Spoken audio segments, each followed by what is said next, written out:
बरसाती मेंढक पूरी साल तो मस्जिद में नजर आती नहीं है, लेकिन रमजान में 15-20 मिनट पहले जाकर बैठ जाते हैं। अरे भाई, रमजान आते ही जैसे लोगों का सैलाब आ गया है।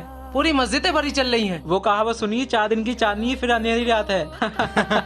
हाँ यार, इन 4 दिन की नमाजियों ने मस्जिद में हलचल मचा रखी है। ठीक है भाई, नहीं जा रहा हूँ मैं मस्जिद, बस परेशान हो गया हूँ यार। जिस गली से निकलता हूँ कोई 4 दिन का नमाजी बताता है, कोई कहता है सैलाब आया हुआ है और कोई कहता है कि बरसाती मेंढक जा रहे हैं। अरे भाई, अल्लाह ने हिदायत नहीं दी मुझे, अब दे दी हिदायत तो पढ़ रहा हूँ नमाज। इस तरह किसी का दिल नहीं दुखाना चाहिए।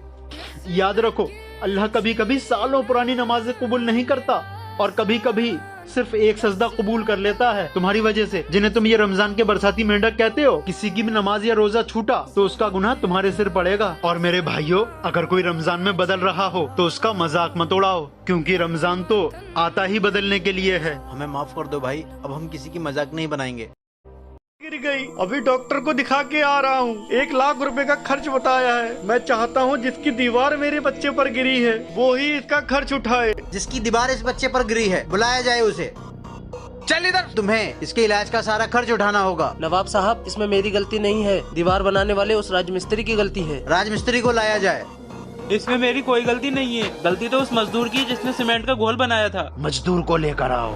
नवाब साहब, मेरी कोई गलती नहीं है, सीमेंट बेचने वाले की है। किंग, नवाब साहब, सीमेंट बेचने वाले तो यही है। इन तीनों को कैद खाने में डाल दो। नवाब साहब, दोषी कोई और नहीं, ये सीमेंट बेचने वाला दुकानदार है। किंग, कैसे? क्योंकि तुमने घटिया मटेरियल बेचा, जिसकी वजह से दीवार गिरी, और वो भी तुम्हारे ही बच्चे पर।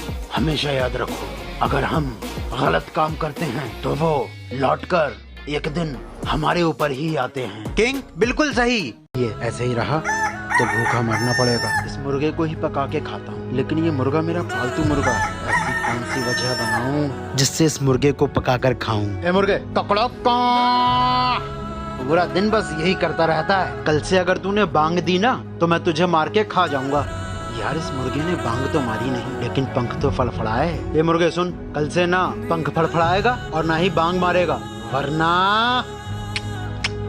आज ही मुर्गा फड़फड़ाया भी नहीं, ना ही इसने बांग लगाई, लेकिन गर्दन लंबी की। ए मुर्गे, गर्दन भी लंबी नहीं करेगा, और हाँ, कल से तू अंडे देगा, वरना मैं तुझे खा जाऊंगा। तू रोने क्यों लगा?